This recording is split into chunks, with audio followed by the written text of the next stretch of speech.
There is a version of you that exists past comfort, excuses, and delay. A version so precise and so relentless that if he stood in front of you today, you wouldn't feel inspired. You would feel exposed. Because he is everything you know you could be, and everything you keep avoiding.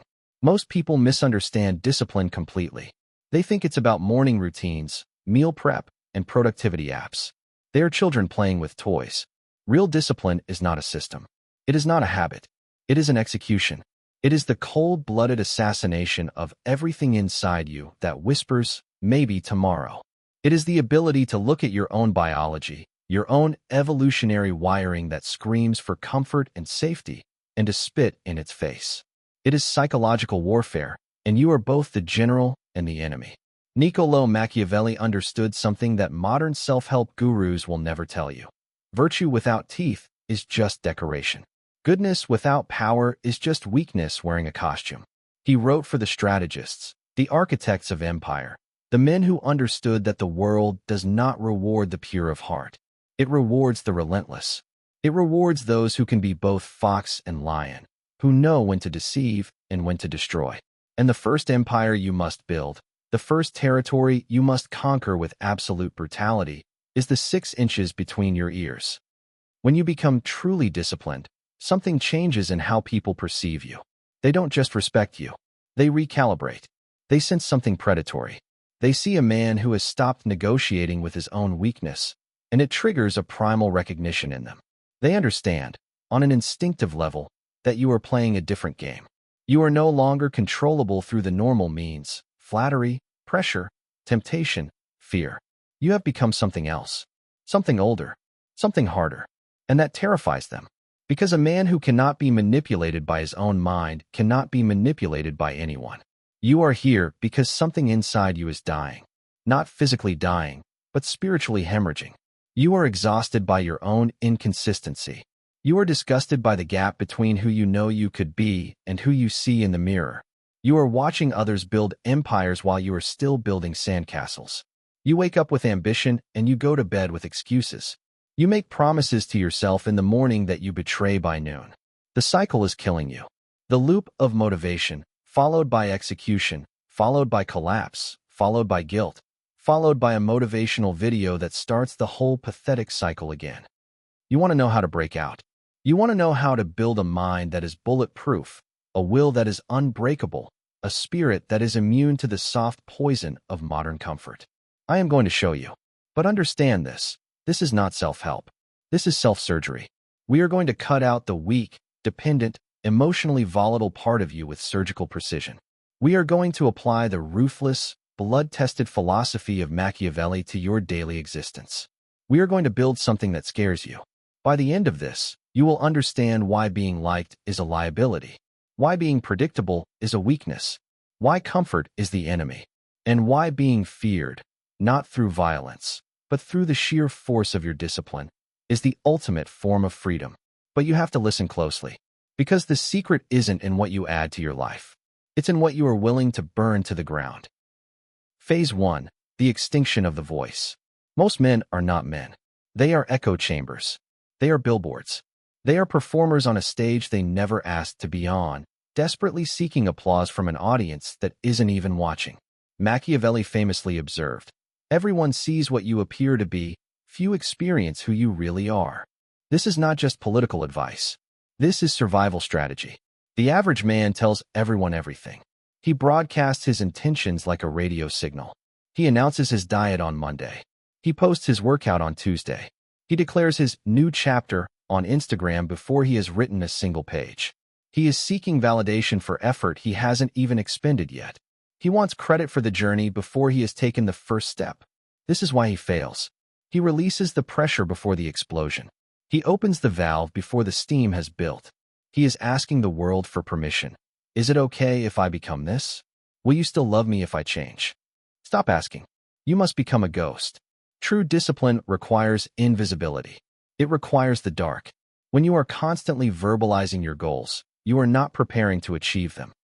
Your brain cannot tell the difference between talking about going to the gym and actually going to the gym. Both activities trigger the reward center. So you talk, you feel good, and you never go. The most dangerous man in any room is the one who watches, listens, and reveals nothing. When you go silent, you create a vacuum. Nature abhors a vacuum. People become unsettled. They project their own insecurities onto your silence. They wonder what you are planning. They wonder why you don't need their validation anymore. They wonder if you know something they don't. This silence becomes your fortress. It protects your intent from the sabotage of well-meaning idiots and jealous crabs. When you work in the dark, you make mistakes that no one sees. You correct them without the burden of public humiliation. You build strength without the interference of other people's doubt, which is always disguised as concern. Here is the practice. Disappear for 6 months. No announcements. No explanations. No farewell tour. Just vanish. Delete the apps that are designed to addict you. Cut the noise. Cut the cheap dopamine. Cut the toxic friends who only love the version of you that drinks with them, that complains with them, that stays small with them. Go into the cave. In that cave, you do the work. The gym, the business, the skill, the mind. You become obsessed with the only opinion that matters, your own. You train until your body changes. You study until your mind sharpens. You build until your bank account reflects your value. And then, after 6 months, you reemerge. But you don't come back the same. You come back different. You come back denser. Your presence feels different. You don't have to announce that you've changed. They see it in your posture. They hear it in the way you don't speak unless you have something worth saying. They feel it in the way you no longer seek their approval. This is the discipline of the phantom. It scares people because it reminds them of their own lack of focus. It reminds them that while they were performing for strangers on the internet, you were building actual power in the real world. Start today. Stop explaining yourself. Explanation is the language of the victim. The powerful do not justify their actions to peasants. They execute, and they let the results do the talking. If you are tired, shut up and work. If you are hurt, shut up and heal. If you are winning, shut up and keep winning. Your results will speak, and their voice will be louder than anything you could ever say. Comment below if you are ready. I build in silence. Phase 2. The murder of emotion. There is a dangerous myth circulating in the self-help industrial complex that disciplined people don't feel pain, that they don't experience boredom or sadness or the crushing weight of existence. This is a lie told by people who have never actually achieved anything difficult. The disciplined man feels everything. He feels the gravitational pull of the bed at 4 a.m. He feels the sting of rejection sharper than most because he risks more. He feels the overwhelming, suffocating urge to quit when the results don't come as fast as he hoped. The only difference that matters, is this. He does not consult his feelings before he acts. Machiavelli understood that a leader must not be ruled by emotion, but must weaponize it. He wrote, "Men are driven by 2 principal impulses, either by love or by fear." You must apply this calculus to yourself. You cannot rely on loving the grind. You will not love the grind at 4 a.m. when your alarm goes off and your body feels like it's made of lead. You cannot rely on passion. Passion is a candle. One strong gust, and it's gone. You need something colder. You need something that burns without flame. You need duty. Discipline is the art of acting in direct opposition to how you feel. It is emotional alchemy. You take the base metal of "I don't want to" and you transmute it, through sheer force of will, into the gold of "I did it anyway." When you stop consulting your nervous system before you make decisions, you become a different species. You become unpredictable. You become dangerous. Think about this strategically.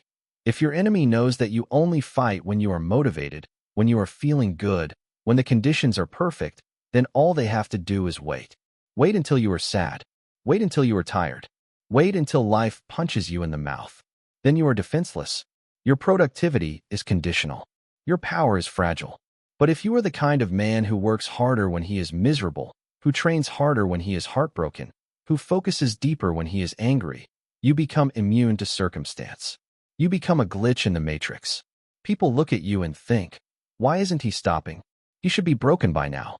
I would have quit 3 disasters ago."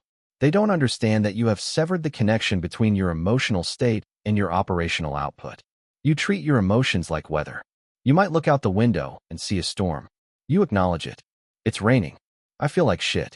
But you do not cancel the mission because of rain. You put on a coat and you walk into the storm. Because the mission is not negotiable. This is the Machiavellian approach to the self. You are the prince, and your emotions are the unruly subjects of your kingdom. You listen to them, you understand them, but you do not let them govern. If they riot, if they demand that you stay in bed, that you quit, that you indulge in comfort, you crush the rebellion without mercy. Here is the practice, the 3-second rule. When the alarm goes off, you have 3 seconds. 1, 2, 3. Move. If you think about it for 4 seconds, your brain will launch a full-scale propaganda campaign. It will tell you that you need more rest. It will tell you that one more day won't matter. It will tell you that you've worked so hard and you deserve a break. Your brain is not your friend. It is a survival mechanism designed by evolution to keep you safe, not to make you great. It wants you to conserve energy. It wants you to avoid risk. It wants you to stay in the cave. You must bypass the negotiation. 3 seconds. Move. Do not think. Thinking, in the moment of weakness, is the enemy of execution. The body must obey the command. No debate. No committee meeting. No democratic vote. Dictatorship. Over time, you rewire your neural pathways. You stop being a man who tries to be disciplined. You become a machine that functions regardless of internal weather conditions. This is how you become untouchable. When your internal state no longer dictates your external output, when your feelings are no longer in the driver's seat, you are free. Free from yourself. Free from your worst enemy. Phase 3, the weapon of solitude. Machiavelli wrote, "A wise prince should rely on what is in his own control, not on what is in the control of others." Look around you. Look at your circle. Look at the 5 people you spend the most time with. Are they pulling you toward your future, or are they anchoring you to your past? Are they comfortable with your ambition, or does it make them squirm? Most people are terrified of being alone. They fill every silent moment with podcasts, music, texting, scrolling, anything to avoid sitting in a room with their own thoughts. Because their thoughts tell them the truth. And the truth is uncomfortable. The truth is, you are wasting your potential. You are trading your future for the approval of people who will forget you the moment you stop entertaining them. To become terrifyingly disciplined, you must embrace isolation. You must be willing to walk away from people who do not serve the mission. This sounds cruel. It is. It is ruthless. But it is necessary. When you start to rise, when you start to transform, people will try to pull you back. Not because they hate you, because your growth highlights their stagnation. You are a mirror. When you lose weight, the overweight friend feels judged. When you build a business, the comfortable friend feels threatened. When you stop drinking, the alcoholic friend feels abandoned. They will say things. You've changed. You're obsessed. You're no fun anymore. You think you're better than us. Let them say it. Fun is the anesthetic of the average. You are not here to be fun. You are here for mastery. You are here to extract every ounce of potential from the limited time you have on this planet. If that makes you the villain in their story, so be it. Wear the black hat. You must become comfortable with being the villain in their story. Let them call you cold. Let them call you distant. Let them tell stories at parties about how you changed, how you're not the same person anymore. You're not. That was the entire point. The old version of you is weak. The old version of you needed their approval. The old version of you is dead. You killed him. Isolation is the laboratory of greatness. It is in solitude that you discover who you actually are without the distorting mirror of other people's expectations. You hear your own voice. You clarify your vision. You make decisions based on your values, not on group consensus. You need to schedule periods of total withdrawal. Call it monk mode. Call it deep work. Call it whatever you want. Lock the door. Turn off the phone. Disconnect from the matrix. And face the work. In that space, you will encounter demons. You will encounter boredom, which is your mind's way of trying to trick you back into distraction.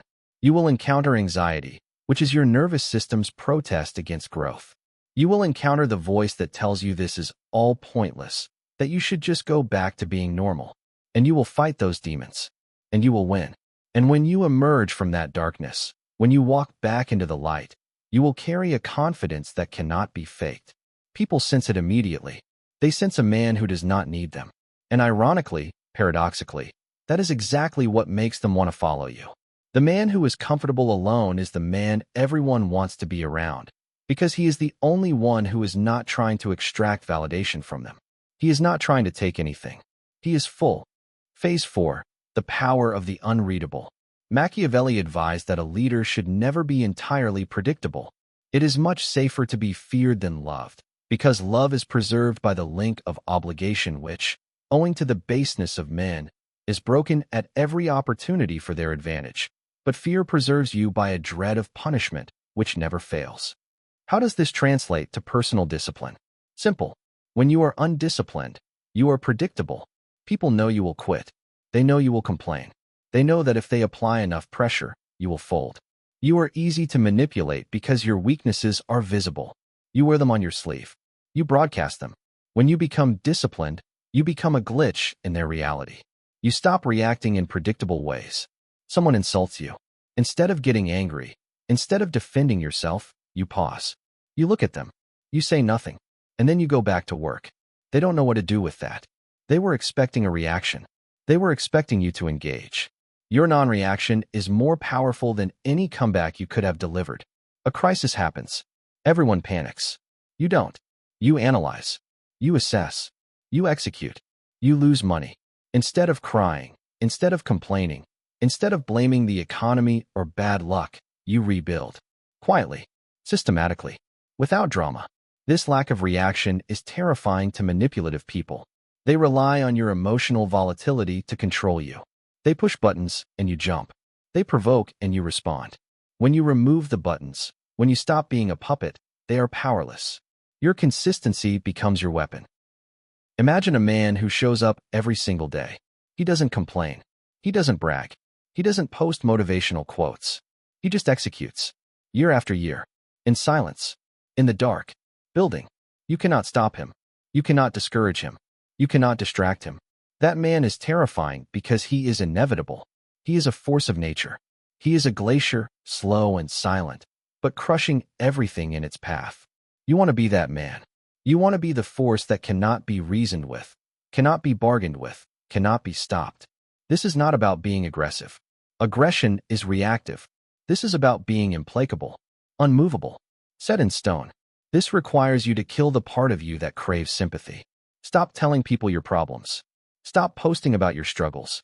Stop looking for a pat on the back. Stop fishing for comments that say, "You're so strong," or "I'm proud of you." When you seek sympathy, you are showing your vulnerability. You are showing the world where you can be hurt. Machiavelli would tell you to hide your wounds. Not because you are ashamed, but because you do not give your enemies the map to your weaknesses. Stand up straight. Fix your face. Walk with purpose. Even if your world is on fire, even if you are dying inside, you do not let them see you bleed. This is not about being fake. This is about being strategic. You are controlling the narrative. You are framing reality. You are telling the world, "I am in control," even when you are not. And eventually, by acting like you are in control, you become in control. Phase 5. The standard of the absolute. Why do you fail? Really, strip away the excuses, the justifications, the stories you tell yourself. Why do you fail? You fail because your standards are too low. You have accepted a version of reality where trying is enough, where almost counts, where "I did my best" is a valid excuse. You need to raise the floor. You need to set a baseline that seems unreasonable to everyone else. Machiavelli studied the great empires. Rome, Sparta, Athens, Persia. They didn't fall because of external enemies. They fell because they rotted from within. They lost their discipline. They became soft. Luxury made them weak. Abundance made them lazy. Comfort made them vulnerable. You are living in the most luxurious time in human history. You have heating. You have air conditioning. You have food delivered to your door by strangers. You have endless entertainment, endless stimulation, endless comfort, endless distractions. Everything is engineered to make you softer. Everything is designed to numb resistance, to keep you comfortable, to keep you passive. To be disciplined in this environment is an act of rebellion. It is a declaration of war against the prevailing culture. You must set standards that seem insane to everyone around you. Why do you wake up at 4 a.m.?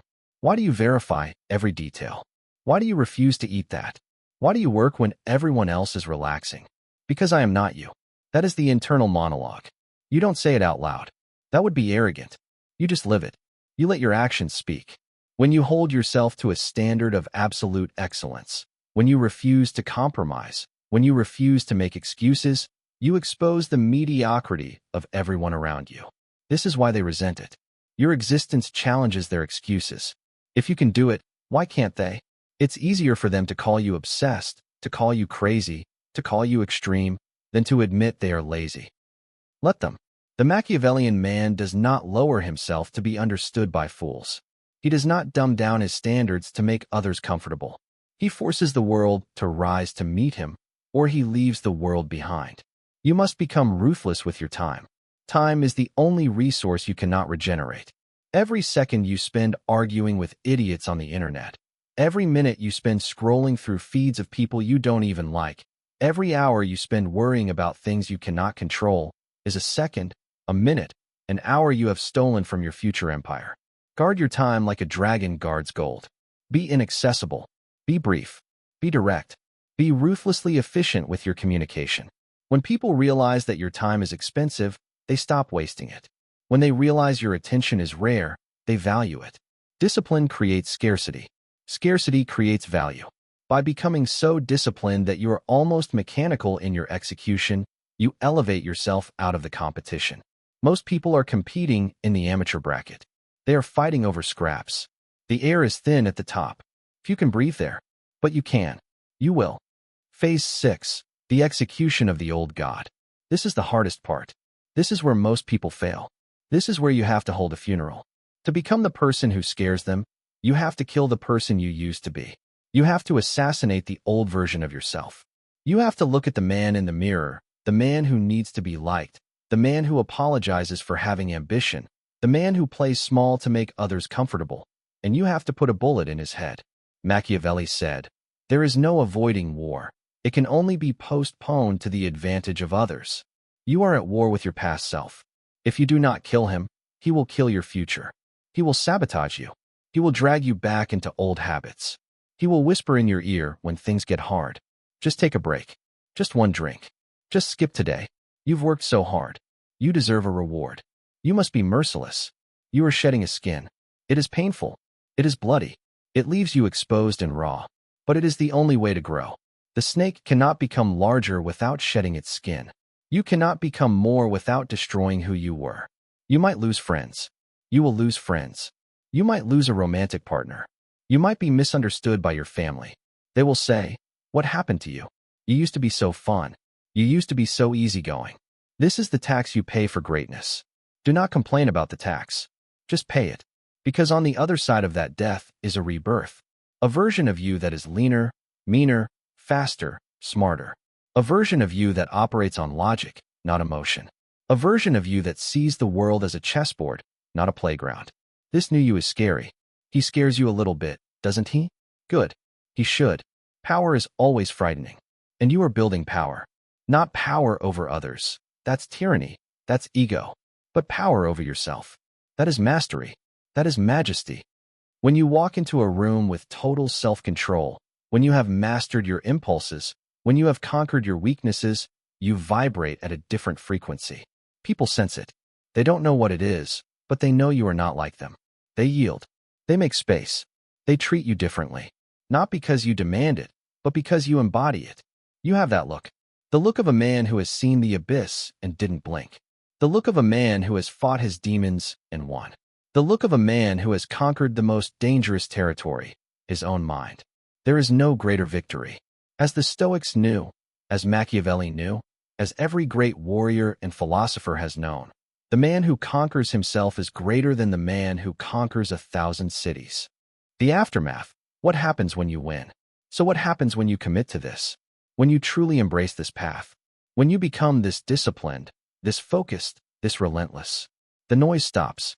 That anxiety that has hummed in the background of your life for years, that constant static of worry and doubt, it goes quiet. Because anxiety comes from knowing you are unprepared. It comes from knowing you are lying to yourself. It comes from the gap between who you are and who you know you should be. When you are disciplined, when you are doing the work, when you are living in alignment with your values, you have nothing to hide from. You know who you are. You know what you are capable of. You stop fearing the future because you are building it. Brick by brick, day by day, in silence, in the dark. You stop fearing other people because you know they cannot outwork you. You stop fearing their judgment because you know their standards are lower than yours. You stop fearing failure because you understand that failure is just data. It is feedback. It is information you use for the next attempt. You become free. But understand, it is a cold freedom. It is a lonely freedom. It is the freedom of the wolf on the hill, looking down at the sheep in the pen. The sheep are warm. They are safe. They are comfortable. They are fed. But they are also trapped. They are owned. They are livestock. You are out in the cold.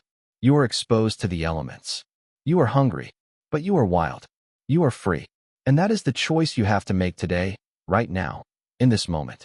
Do you want the warmth of the herd, or do you want the power of the predator? You cannot have both.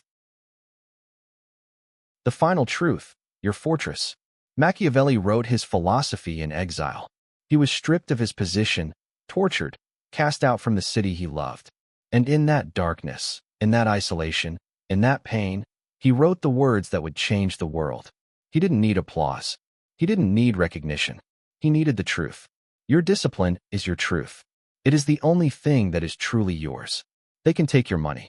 They can take your job. They can take your reputation, your status, your possessions. But they cannot take your discipline. They cannot take your ability to endure. They cannot take your capacity to suffer and keep moving forward. That is your castle. That is your throne. Listen to me carefully. The world is getting softer. The world is getting louder. The world is getting more distracted, more addicted, more comfortable, more weak. This is your advantage. While they get weaker, you get harder. While they get distracted, you get focused. While they seek comfort, you seek the edge. While they avoid pain, you run toward it. You are going to scare them. Not because you are trying to intimidate anyone. Not because you are aggressive or mean or cruel. But because you are a mirror. You reflect back to them everything they are too cowardly to become. You remind them of their own wasted potential. You show them what is possible when someone stops making excuses. Let them stare. Let them whisper. Let them theorize about what you're on, what your secret is, what makes you different. The secret is simple. You stopped negotiating with yourself. You stopped asking for permission. You stopped waiting for the perfect moment. You just started, and you never stopped. The path is steep and lonely, and you must walk it alone. But you were built for this. You were made for hard things. Your ancestors survived famines, wars, plagues, predators. They fought and bled and died so you could be here, so you could have this chance. Don't waste it on comfort. Don't waste it on distraction. Don't waste it on the approval of people who will never understand what you're building. You have work to do. The old you is dead. Now go build the monument.